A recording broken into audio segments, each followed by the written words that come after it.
ଆପଣ ପରିଚୟ ଦେବେ। ତୁଷାରକାନ୍ତ ସ୍ୱାଇଁ।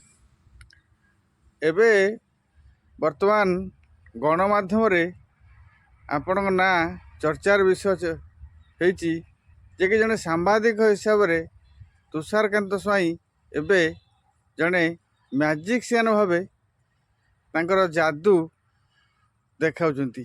ଆପଣ ଏ ଯାଦୁ ବିଦ୍ୟା ବିଷୟରେ କ'ଣ ଜାଣିଛନ୍ତି ଟିକେ କହିବେ? ଆଜ୍ଞା ବହୁତ ଧନ୍ୟବାଦ।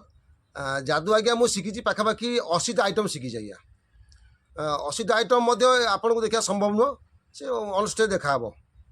80ଟା ଆଇଟମ୍ ମୋର ଯିଏ ଗୁରୁ ସିଏ ହେଲେ ଆର୍.ପି. ଦୁକେ, ଆନ୍ଧ୍ରର ଗୁంటూరు ଜିଲ୍ଲା ଆର୍.କେ. ଦୁକେ, ତାଙ୍କ କାମ ଶିଖିଛି ମୁଁ। ସେ ମୋର ଗୁରୁ, ତାଙ୍କୁ ମୋର ବହୁତ ବହୁତ ନମସ୍କାର। ଦେଖନ୍ତୁ ଆଜ୍ଞା, ଗୋଟେ ଶିଖିଛି ମୁଁ ଆପଣଙ୍କ ଆଗରେ ବର୍ତ୍ତମାନ କ୍ଷୀର ପିଇବି, ବଟଲରେ କ୍ଷୀର ପ୍ୟାକ୍ ହେଇଥିବ ପିଇବି। ଆପଣ ପୁରା କ୍ୟାମେରା ପୁରା ଅନ୍ କରି ରଖିବେ, ପୁରା ଲାଇଭ୍ ଟେଲିକାଷ୍ଟ ମୋତେ ଛାଡ଼ିବେନି ଏବଂ କାନ ବାଟେ କ୍ଷୀର ବାହାରିବ, ତାକୁ ଲାଇଭ୍ ଟେଲିକାଷ୍ଟ କରିବେ। ଗୋଟେ ଡବା ଭିତରୁ କୁକୁଡ଼ା ଅଣ୍ଡା ଥିବ, ଆପଣ 1 2 3 ଗଣିବେ, କୁକୁଡ଼ା ହେଇଯିବ। ଏମିତି ବହୁତ ଜିନିଷ ଅଛି ଆଜ୍ଞା।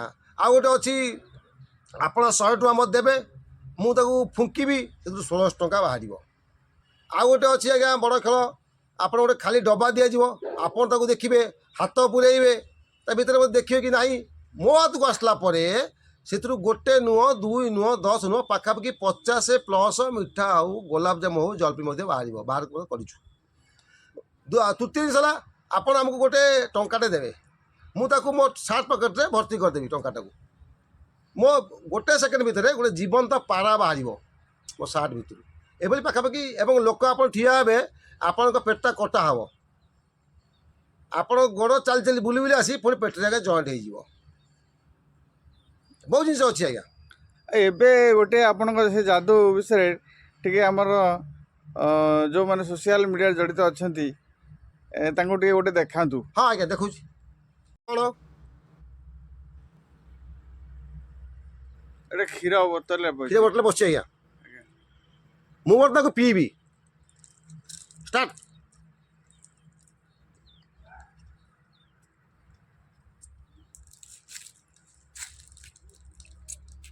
ହଁ, ଧୀରେ ଧୀରେ ଆପଣ କ୍ଷୀର ବୋତଲଟା ଖାଲି କରିଦେଲେ। କ୍ଷୀର ଅଛି କି? ଆଉ ବୋତଲରେ ତ କ୍ଷୀର ନାହିଁ। ବର୍ତ୍ତମାନ ଆପଣ କ୍ୟାମେରା ଅନ୍ କରିବେ, କ୍ୟାମେରା ଅଫ୍ କରିବେନି, କ୍ୟାମେରା ବୁଲାନ୍ତୁ। ମୁଁ ତ ଯାଇନି ଆଜ୍ଞା, ମୁଁ ବର୍ତ୍ତମାନ କାନ ବାଟେ କ୍ଷୀର ବାହାର କରିବି।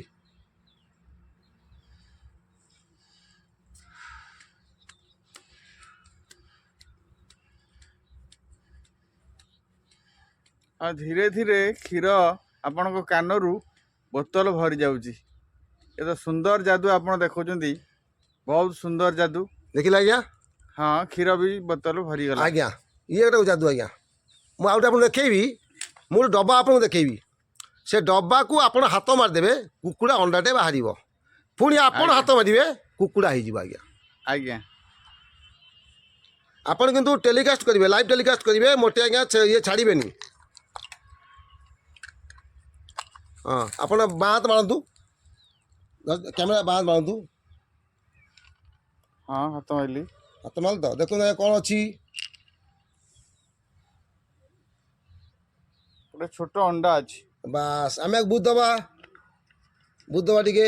ଆପଣ ଟିକେ ବର୍ତ୍ତମାନ କୁହନ୍ତୁ, ଅଣ୍ଡା, ଆପଣ କୁହନ୍ତୁ ଅଣ୍ଡା କୁକୁଡ଼ା ହେଇଯା, କୁକୁଡ଼ା ହେଇଯା, ଧଳା କୁକୁଡ଼ା ହ, ଧଳା କୁକୁଡ଼ା ହ, ଅଣ୍ଡା ଦେବୁ, ଅଣ୍ଡା ଦେବୁ। ପୁଣି ଆପଣ ହାତ ମାରନ୍ତୁ। ହାତ ମାରିଲି। ମାରିଲି ତ? ଆଜ୍ଞା, ଦେଖନ୍ତୁ କ'ଣ ହେଲା।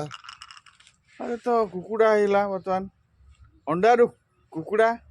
ଏ ତ ବହୁତ ସୁନ୍ଦର ଯାଦୁ ହେଲା। ଆଉ ବହୁତ ଜିନିଷ ଅଛି, ଆପଣ ଏତିକି ଦେଖନ୍ତୁ। ଆଉ ଗୋଟେ ଜିନିଷ ଅଛି, କ୍ୟାଟ୍ଟା ଆପଣ ଲୋକ ହେଲେ ଦେଖେଇବି। ବହୁତ ଜିନିଷ ଅଛି ଆଜ୍ଞା, ଏ ତ ସମୟ ହେଉଛି। ଆପଣ ଏତିକି ଆଜ୍ଞା ଦେଖନ୍ତୁ, ପର୍ଯ୍ୟାୟକ୍ରମେ ମଧ୍ୟ ଆଉ ଦେଖିବେ। ଇଏ ଆଜ୍ଞା ନମ୍ବର ପ୍ରଶ୍ନ ହେଲା ଆଜ୍ଞା, ଆପଣ ପ୍ରଶ୍ନ ମୋତେ କାହିଁ କରୁନାହାନ୍ତି, ମୁଁ ପ୍ରଶ୍ନ କରୁଛି ଆଜ୍ଞା, ଉତ୍ତର ଦେଉଛି। ଆକୁ ଆମେ କାହିଁକି କରୁଛୁ? 3ଟି କାରଣ ଆଜ୍ଞା। ଆମର ଆଜ୍ଞା ଇଏ ଆଜ୍ଞା ବ୍ୟବସାୟ ନୁହେଁ। ଆମେ ଯାହାକୁ ଦେଖାଉଛୁ, କିଏ ଦେଖେଇ ଥାଇପାରେ ପଇସା ପାଇଁ, ଆମର ହେଉଛି ସୋସିଆଲ୍ ଆୱାରନେସ୍। ସମାଜ ପାଇଁ କିଛି କରିବା, ସମାଜ ପାଇଁ କିଛି ଗଢ଼ିବା, ବା ସମାଜକୁ କିଛି ଉପଦେଶ ଦେବା। ଯଥା ମୁଁ ଆଜ୍ଞା ଯେଉଁଠି ଦେଖିବା ପାଇଁ ଯାଉଛି, ସେଟା 3ଟି କଥା କହୁଛି ଆଜ୍ଞା, ଆୱାରନେସ୍ କରୁଛି ଯାଦୁ ଦେଖେଇବା ଆଗରୁ ଏବଂ ପରେ। ନମ୍ବର 1, ପ୍ରତ୍ୟେକ ବ୍ୟକ୍ତି ତା ଜୀବନକାଳ ମଧ୍ୟରେ ଅନ୍ତତଃ 5ଟି ଗଛ ଲଗାନ୍ତୁ। Tree is life.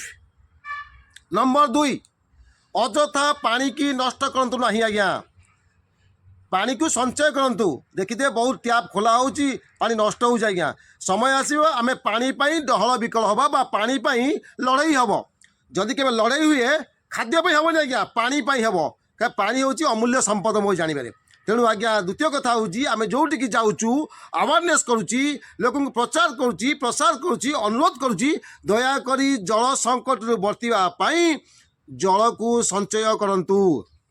नंबर 3 आज्ञा जेते जहाँ आप कहना कहीं ईश्वर विश्वासी हूँ ईश्वर को मानतु ईश्वर कृपा लाभ करूँ एवं ईश्वर पर भरोसा विश्वास रखु आपण जीवन समस्त संकट समस्त द्वंद्व पार हो।